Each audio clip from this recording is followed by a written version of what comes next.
Yeah, it really is me. Calm down. I do a lot of work for charity. I don't do enough. They say you can always do more. But I look at it like this. It's a pain, isn't it? Nothing in it for me. Do a lot of work for cancer. That's my chosen charity. Do a lot of work for people with cancer. And they're welcome to it. But I will say this. If I ever get cancer myself, I'm going to walk into the nearest hospital and go, right, I paid for that machine. Get that little bald fucker off it. Talking of little bald fuckers, I did the teenage cancer gig last year. What? No, I'd done it 2 years before, but they called again last year. We're still ill. You lasted. It's a great gig, though. The kids with cancer get in for free, and you meet them afterwards, and, you know, they come backstage and you sign stuff for them. And I was doing the gig this last year, and I looked down and I recognised one of them. And I thought, oh, yeah, he came backstage 2 years ago. He was telling me about his illness, and he said he was 18. And that was then, that was 2 years ago, so now he must be 20. So how the fuck is he still a teenager? And I was doing the gig, and he was laughing along, and I was thinking, yeah, you laugh it up, mate. I was fuming. And eventually it got too much for me. And I went, all right, mate, I recognise you. I went, hello, yeah. You came backstage 2 years ago? I went, yeah. I said, you said you were 18 then? I went, yeah, so you're 20 now? I went, yeah. I said, get out. And I called security, and they came. He struggled, but he was weak. I mean, I think they'd worked out, because although they had trouble getting hold of him to start with, do you know what I mean? But eventually, his drip nearly had someone's eye out. The crowd started booing. I went, hear that?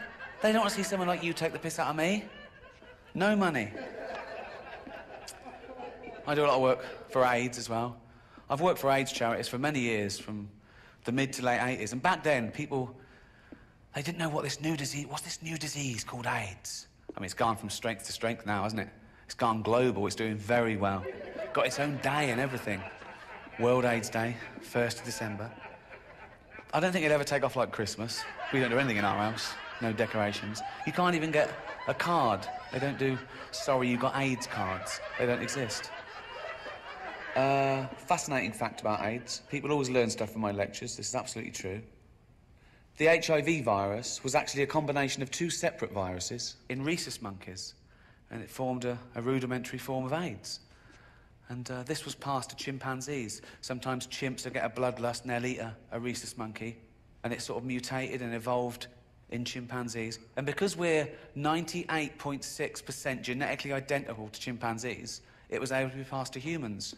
And the first human contracted AIDS when he was chopping up chimp meat and cut his finger. Although that's the excuse I'd have given. You'd have to come up with something, wouldn't you? Doctor goes, well, you're the first human to contract AIDS.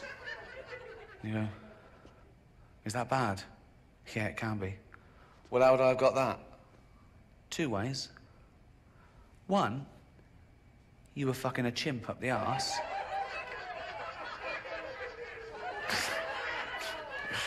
Fucking a chimp up the arse. No way.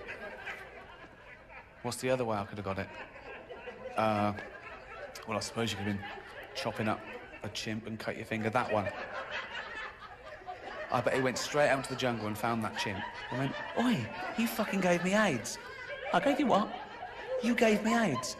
I gave you a blowjob. Shush. No, I got AIDS from you. Well, how did I get AIDS? From eating monkeys.